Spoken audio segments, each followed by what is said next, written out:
Hello, Texans. Welcome to the Susana Gibb Show, where we celebrate the spirit of Texas, its entrepreneurs and artists who live with a wild heart. I'm your host, Susana Gibb, and today we delve into the mystical and the powerful with our guest, Linda Katz. She's the author of Homecoming and the visionary behind Singing Bird Coaching. Linda embodies the unconquerable Texas mystique, and she's here to guide us on the journey of reclaiming our wild feminine soul, the heroine's journey, and the masculinity and femininity that are a part of all of us. So, as always with this podcast, we kind of start with an idea of where we're headed, and then it goes this way as it took us unexpected places. So, thank you for tuning in, and I hope you enjoy. Before we get to that, I want to talk with you about our sponsor. This episode of the Susana Gibb Show is brought to you by Gibb Insurance Services. We have proudly been serving Texas for 27 years. Whether it's home, auto, health, life, Medicare, commercial insurance, we have you covered. We've also been recognized as the best in Dallas by D Magazine, and we are eagerly awaiting the announcement of this year's Best in DFW. We won silver last year and we were nominated this year, and it's 100% voted on by you, our community. So we are fingers crossed on that one. And it's always been about more than just insurance at Gibb Insurance Services. It's really about the people. It's why we started this podcast. So we are dedicated to making sure that our clients are taken care of every step of the way. So if you're in the market for a best in Dallas insurance team, I hope you will trust us. We've been trusted by Texans for nearly 3 decades. You can go to gibagencydallas.com to connect with us. Lastly, my wild Texas friends, I want to talk to you about reviews. Your feedback means the world to us. We love hearing from our listeners. We'd love to feature you on the show. If you've been enjoying the Susana Gibb Show, please take a moment to give us a review. Share your thoughts, favorite episodes, anything that's resonated with you, something that you'd like to see. Who knows? We may read your review on the air. So thank you for your support. We can't wait to hear from you. All right. It's time.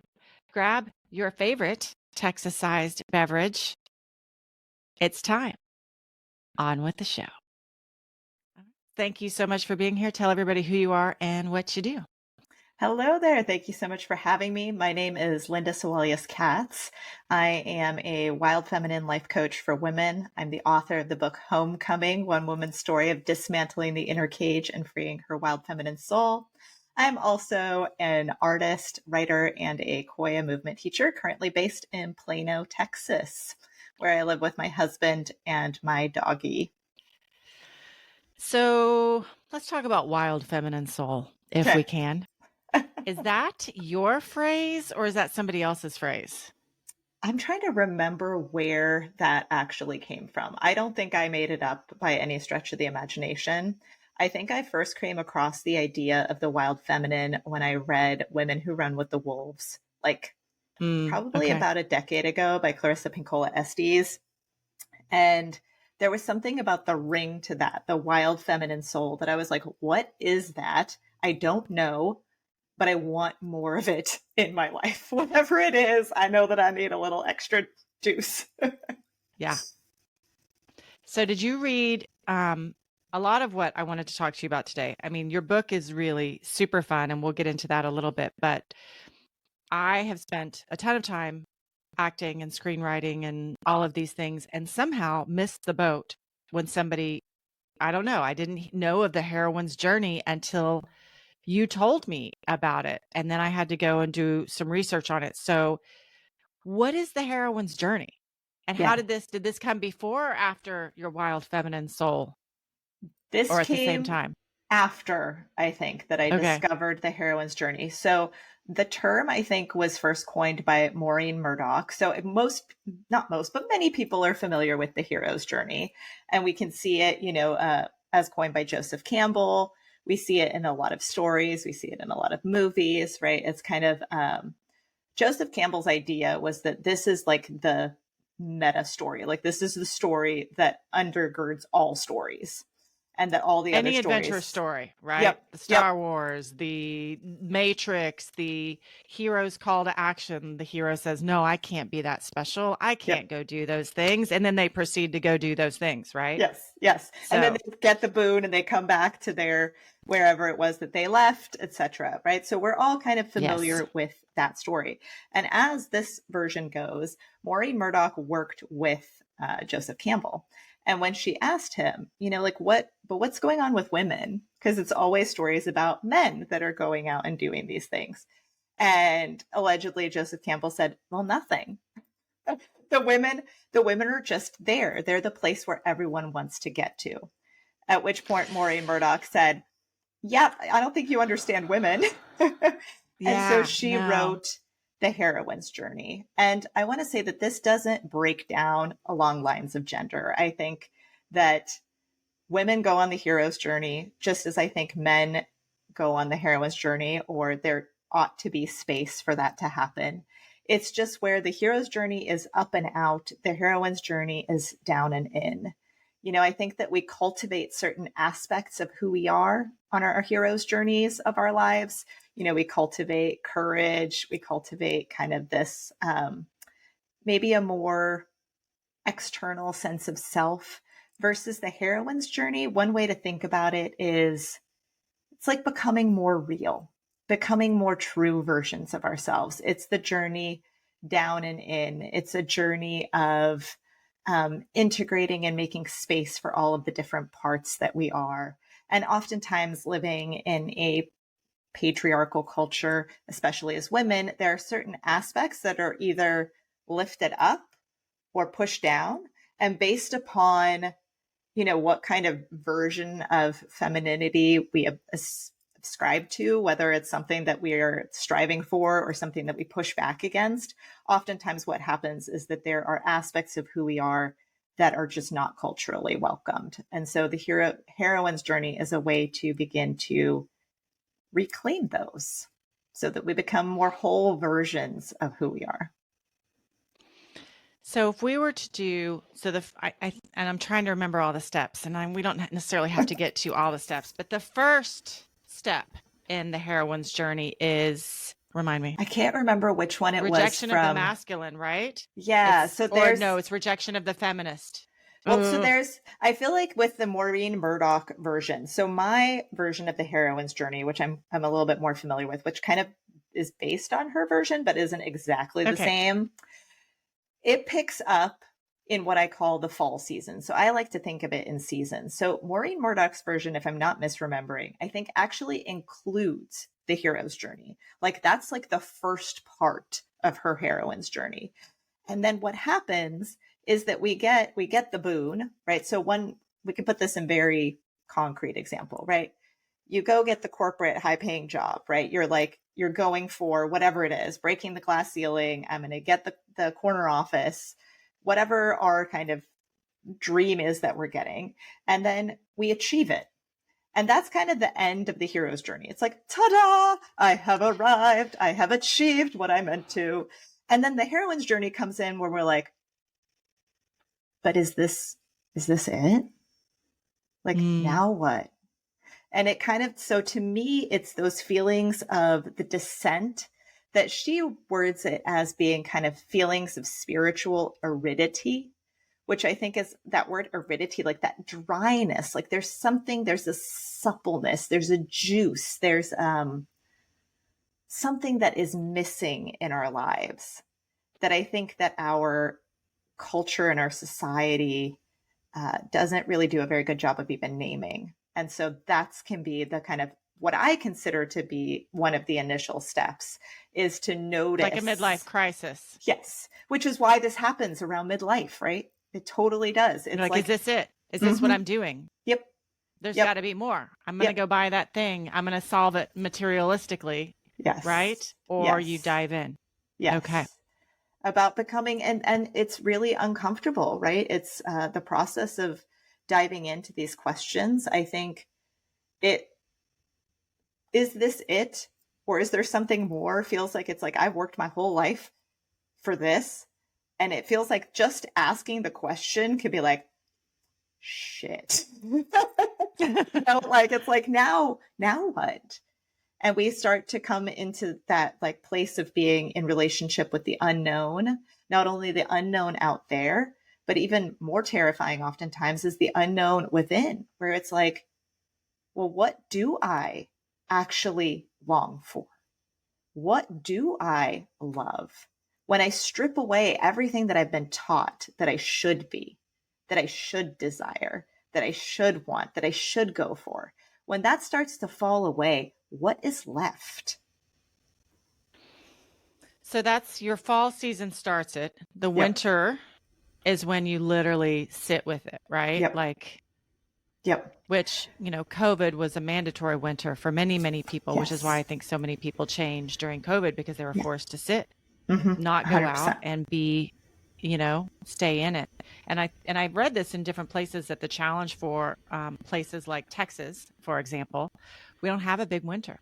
Yeah. We're not forced to stay inside and really kind of do that hibernation, which is important for our soul and our self, and being aware of going, you know what, there's got to be a season to chill, woman, chill. Yeah. Yes. A fallow season, right? Like when we think about growing food, where there has to be a place where we let the ground be fallow, where we're not constantly cultivating and producing it, and I think that's part of the feminine too, that we're reclaiming, as that cyclical wisdom that I think that we've lost, where there is this expectation that we're going to show up and we're going to produce and we're going to be the same day after day after day after day. And when we can't anymore, we're like, something has gone terribly wrong.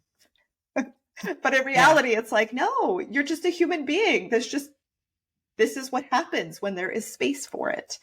And like you said, I think that living somewhere where there isn't any of that invitation from a seasonal kind of weather standpoint does make a difference. It's almost like we get that a little bit during our summer season because it's so hot that sometimes that forces us inside a little bit more. I almost think of it as the summer season here in Texas is almost a pseudo winter for us because the extreme heat forces us inside. Yeah, we got to stay in kind of. Yeah. There's less of that like summer, like pulsing energy. And I think for me, like I often say that I feel like I suffer from like a seasonal depression in the month of August because I'm always like, oh my God, August. Because it's 105 every day and I can't go outside. It's like, it is that it's just a little bit shifted. One of the other things I thought was really interesting in your book, which was coming to terms with the good girl. Mm-hmm. Can you give a description of what the good girl is? I mean, the good girl, the name kind of says it all, right? It's that aspect of us. It's that energy that is, that wants to be good, that is always pleasing, that is never angry, right? You cannot be good and angry at the same time. Guess what you can't be? You can't be good and sad at the same time. You always have to put on a mask. You always have to be, especially for women, I would say to be a good woman, we are taught over and over again that we have to be self-sacrificing, that to care for another means that we are not going to care for ourselves, that there's kind of this like, either or that we're trapped in. So the good girl kind of ascribes, when we're in that energy, we ascribe to a level of goodness that I would say is actually inhuman. Like we're always trying so hard to be good that we don't leave any space for the messiness of our humanity. That like we will always have parts of ourselves that are displeasing to others, and we will have parts of ourselves that are displeasing to us. Like, for example, I am extremely competitive at card games. It doesn't come out almost anywhere else. But if I play a game of cards and I lose, I am legitimately mad. And my husband was like, he's like, you're a horrible role model for children. And I was like, I never claimed to be a role model. It's like, that's one of the places where I'm like, I'm not going to pretend and smack on the face and be like, no, it's okay. I don't care that I'm losing. It's like, no, for that moment, I really care. And can I be okay with that? Can I be okay with in this area, like That is not the good girl. Like I go into full on 12-year-old version of me and I'm pissed, I'm salty, I need 10 minutes and then I'll be fine. So I think we try to put women in these boxes a lot of the times, and then we try to live up to expectations that I don't think are actually, like I said, they're inhuman. They don't leave any space for messiness, for gray areas, for mistakes, for any of it. One of the things I really liked about when you talked about, the good girl is when you become aware of the good girl and you're ready to kind of shed her, right? You're like, no, I'm comfortable with being mad that I lost at this card game, but not like leaning into who your good girl was, how she helped you, how she protected you throughout the years without like practicing self-loathing against this good girl who is really you at the same time. Yes. I think that is when it comes to the fall season of seeing what I kind of call that inner cage of which the good girl is a large part. I would say the biggest snafu or stumbling block that women come across is meeting that part of ourselves with loathing and disgust. And it just furthers that same pattern of self-hatred. It furthers being at war with a part of ourselves. It just pushes all of that down where it's like, yes, what the good girl wants is to belong. She wants to feel like she's a part of something. She wants to be in relationship. It's just that the ways that she's learned to do that don't leave any space for actual authenticity and thus for actual real relationships. But to hate her only furthers the divide within ourselves. And then we harden, right? Like I think that oftentimes what we see, and when you look out at it culturally, we can start to see that there's a bit more of a consciousness around the energy of the good girl. And we're starting to see like what I call her shadow sister, the rebel, like rising up. And the rebel is like the antithesis, right? She's everything that we couldn't be when we were in the good girl. She's like tough and hard and doesn't give a crap about what other people think of her. And so we're seeing this energy really coming forth, but neither of those is a true whole version of who we are.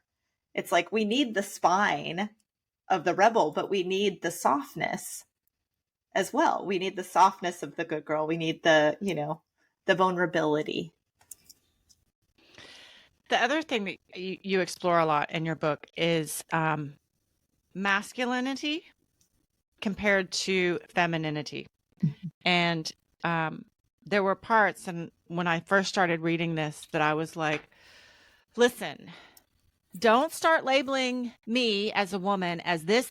Like I felt myself rising a little bit because I get tired of people telling me what women are and what women aren't and how it's been like that for forever. And it feels like it's coming from a very patriarchal place. Yes. And then you wrote, but maybe let's lean in and see what is there to look at and to examine. And right. So that part of me was like, all right, calm down. We're just going to lean in. I felt real challenged. I'm going to be honest. I was like really challenged by it, but I was like, okay, I'm going to go with you, Linda. I don't know where we're going, but yeah. I'm going to go with you, and I'm going to think about it and be challenged by it and re-examine and go, it's kind of like that. You got to go in and be like, what do I think about this? Yes. How do I feel about it? And sit with it. Yeah. And I mean, I had the same, and let me put up first and foremost, I do think that some of what we have been taught and what is considered to be masculine and feminine has been very much colored by a patriarchal culture. So there is that first and foremost. And second, what I realized for myself, because I had the same reaction, I was like, this is stupid.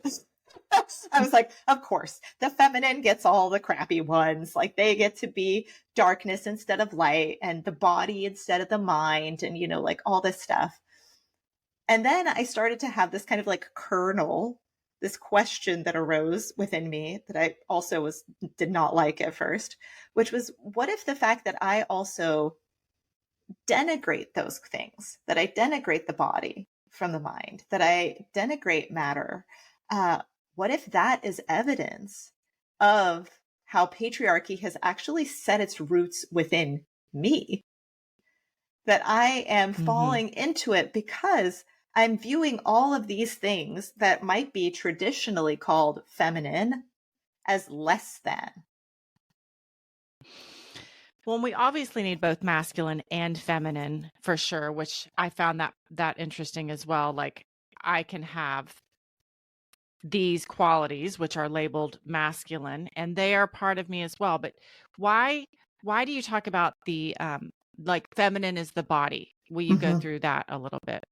Yeah, I think that typically the feminine is oftentimes associated with matter. So, like the word for mother comes from mater, which is matter. Like there Mm, is a certain, it's oftentimes associated with embodiment, also with presence, with imminence. So, when we think of, if we were to look at it in terms of divine masculine and divine feminine, we see the divine masculine as kind of this like transcendent divinity. So we see it as, a God that is not here typically versus a feminine idea or construction of divinity is more imminent, right? So it's here. It's in our lives. It's in our bodies. We don't have to transcend the human experience in order to achieve it necessarily. I don't know if that answered your I also question. really kind of it, yeah, well, for sure. It actually added to stuff that you said, which was, women are probably more in tune, generally speaking, more in tune with their bodies because babies grow inside of them. Hello, we got to be Yeah. conscious of that, right? Yep. There is a cyclical, we have a menstrual cycle that happens and it's always like, wait a minute, is it coming soon? Where am I? How do I feel? What's going on in my body? Am I close? Can I wear these white pants? No. Um, as well as menstrual cycles tied with the moon. The Yeah. moon comes out at night. There's your nighttime versus light, which that did Mhm. tick me off when you first wrote it. I was like, why? Why do we get the night? Why do they Right. get the light? But Right. there's things to lean into it on that. Right. It's like why do we dislike the night? Like why do we feel like it's less important? It brings up so many of these questions, for sure. And I love the way that you brought in like that daily cyclical rhythm that while we're menstruating, that's just our lived reality that can bring us into our bodies and bring us into the fact that every day is different. You know what I mean? It's like your hormones are different, your body feels different, what you're craving is different. Like to expect that we're going to show up the same every day is such a negation of the lived reality as a woman. And I think because we lived in a patriarchal culture where like so many of the yardsticks have been set by men's experiences, it's like we don't even realize that this is just we're taught to ignore over and over the actual lived experience of what it means to live in this body. Do you talk with men much about reclaiming their feminine side? Right? Like, because I think men a lot of times are like, no, we can't cry. We Mhm. can't show emotion.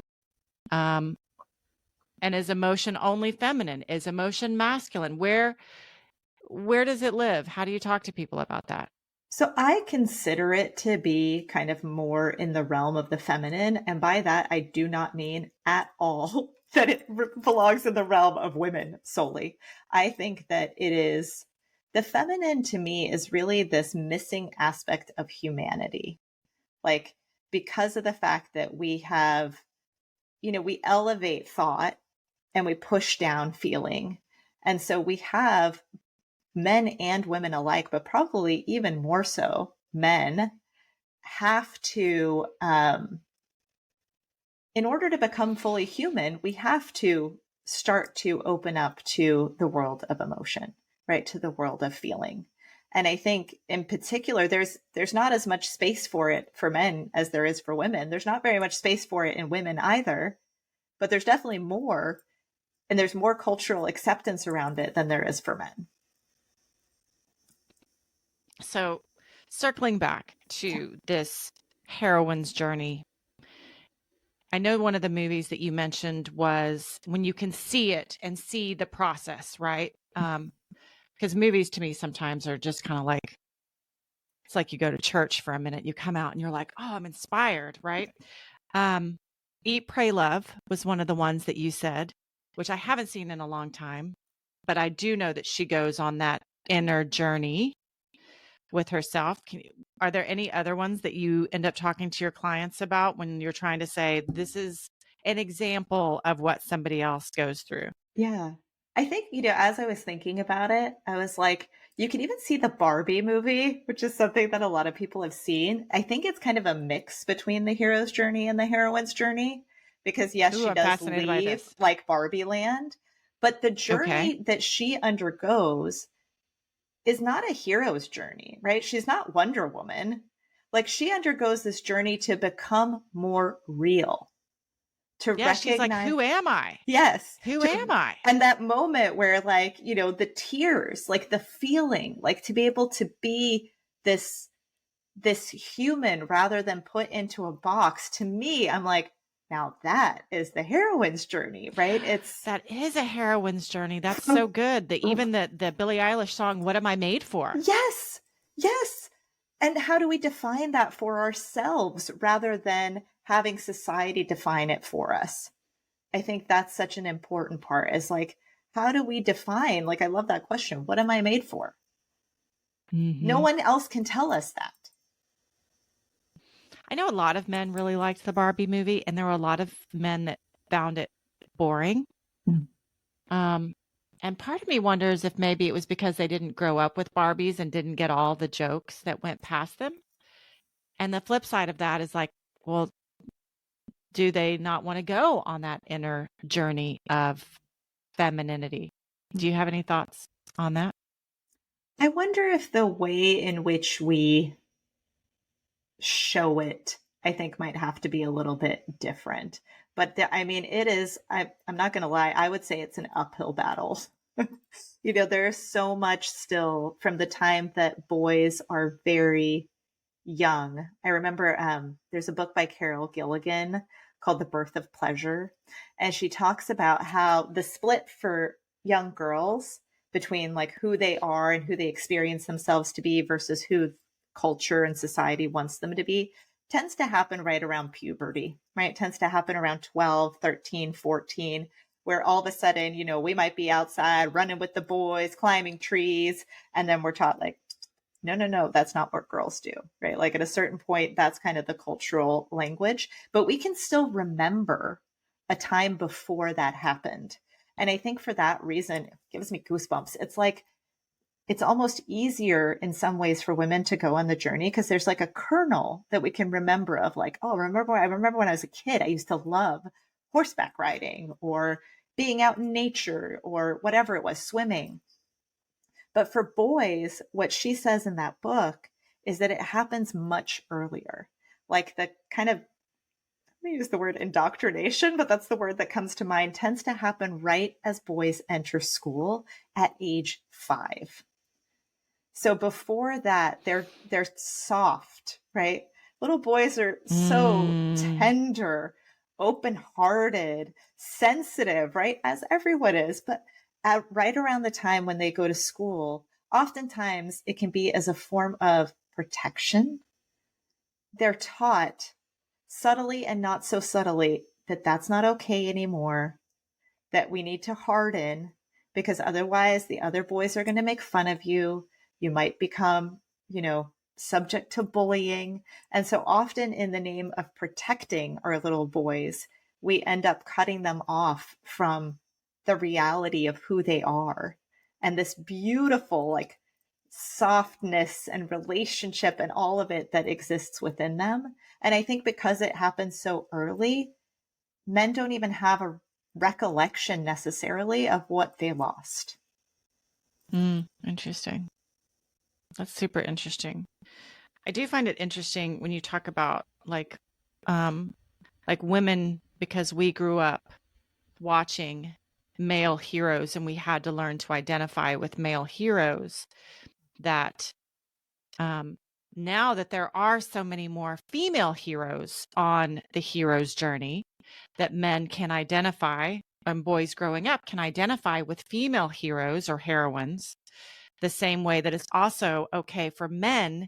And I don't know of a great, and you might know of a good movie that has a man going on the heroine's journey, which is going inside. Yeah. But I know that there are examples of it. Like, I watch my son, and he has no problems watching a female hero. But I have older male relatives that they're just like, they don't bash it. They just say, I just didn't find that show interesting. I just didn't really like it. This, what we grow up listening, what we grow up hearing, how that affects us later is huge. Yeah. And I would love to see more stories, movies, shows that bring forth a bit more of that heroine's journey for men in ways that really can land, because I don't think we can be full human beings without it. Like, no human being is immune unless, like, pretty much to emotion, to having an emotional response, that it's just that we are unconscious of it. So it's like, it stays under the radar. It lives in the body, but it never makes its way to consciousness, which I wonder also, this is a total side note, but of, a lot of diseases and things, it's like our body will hold the things that we can't actually consciously process. But I would love to see, different kinds of stories. Not only, I think it's like, not only different characters in the same type of story, which is a step in the right direction, I would say, but it's like one step out of many. And now it's like, different characters' perspectives. Like, the story that could be told, by a woman versus a man is entirely different. The story that can be told by me, by a woman who lives, across the world in a very different environment, is an entirely different type of story. And so rather than getting stuck in the mono story, it's like, let's populate it with a diversity of experiences and voices. Like, that, I think, is what's really going to shift our world. I think what was super exciting for me last year is having auditioned for so many, I was the lead's girlfriend or the lead's wife or the bad guy's girlfriend. I was the secondary characters because people wouldn't come to watch a movie that had a female lead in it. It was not economically viable because men were the drivers of the economic films, right? Yep.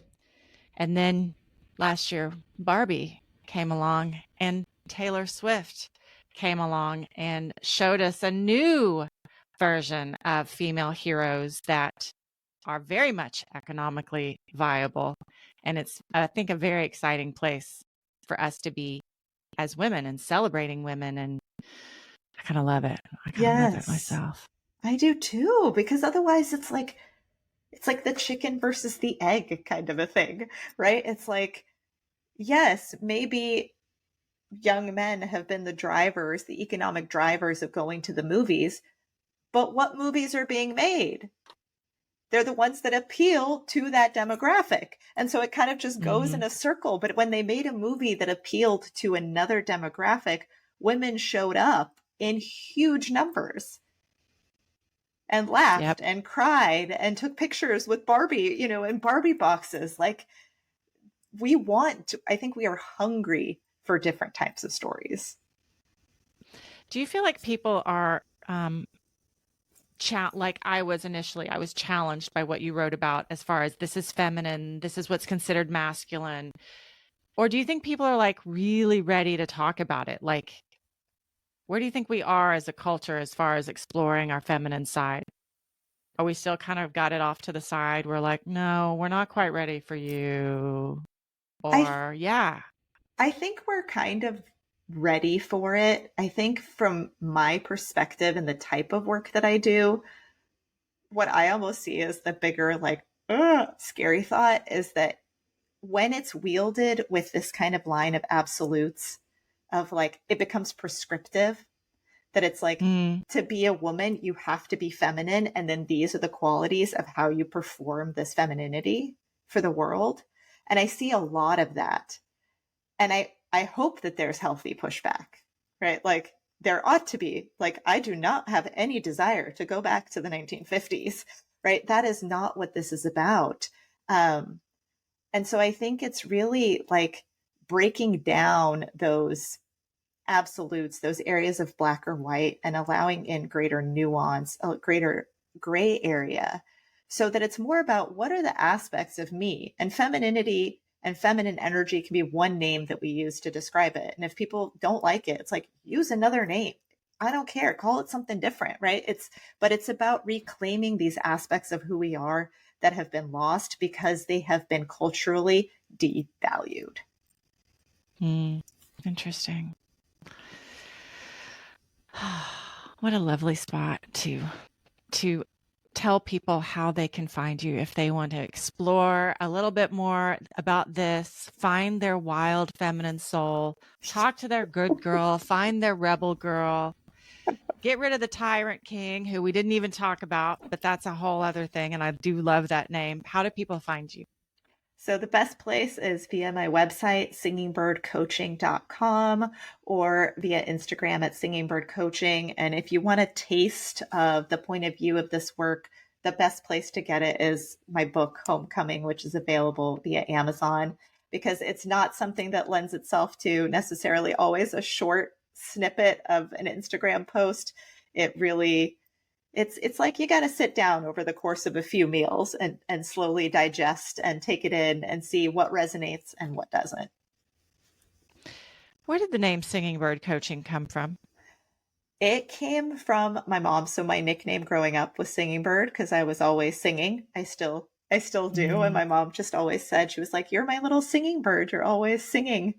And so when I started to go on this journey for myself, that was an aspect that I wanted to reclaim, was that really just authentic expression and that authentic joy that I had as a kid. We just read this recently, and I think, when I was growing up in church, they were like, singing is the way to celebrate, right? Yeah. But the thing that we read was that if you're feeling anxious, start humming. It can interrupt the anxious thoughts. I was like, well, if you're singing, that's like a form of humming. So no wonder you were a happy little girl when you were singing. Yes. Yes. Because you got to that. Sing then. Yes. Yeah, it was really more cool. Singing, more dancing. I think that's what we need. More singing, more dancing, which we didn't get to the Koya stuff. She's also, initially how I had found her was because I'm interested in learning more about Koya, which is a form of, describe it for me because I'm going to butcher it. Dance and / intentional movement. Right. But it is dance based. Yeah. Linda's going to start having classes that we can go to. She hasn't decided this yet, but I'm putting it out there into the universe because I want to go try it out. It is really fun. So I need a little kick in the booty on occasion. Well, thank you again for being with us. Thank you so much. Yeah. Literally, there was so much in her book that it was hard for me to choose what to talk about. But in honor of the masculine and feminine inside us all, we're going to feature the hero's journey in a few weeks. So that'll be fun. And please come back for that. Before we wrap up today's episode, I just want to take a moment to bring back something that we haven't talked about in a while, which is our Just Take 10. With school starting up, life getting busier, there's more traffic, there's more people. Take a little time to carve out some time just for you. I talk to so many busy people. I'm like, what do you do to relax? And they're like, I don't do anything. I don't take any time for me. I don't have any time for me. It's given all to the kids. But we need that time for ourselves, whether it's enjoying a little cup of something, taking a walk, having a mindful moment. It's all good. Just take 10. Thank you for being with us again, and we will see you next week.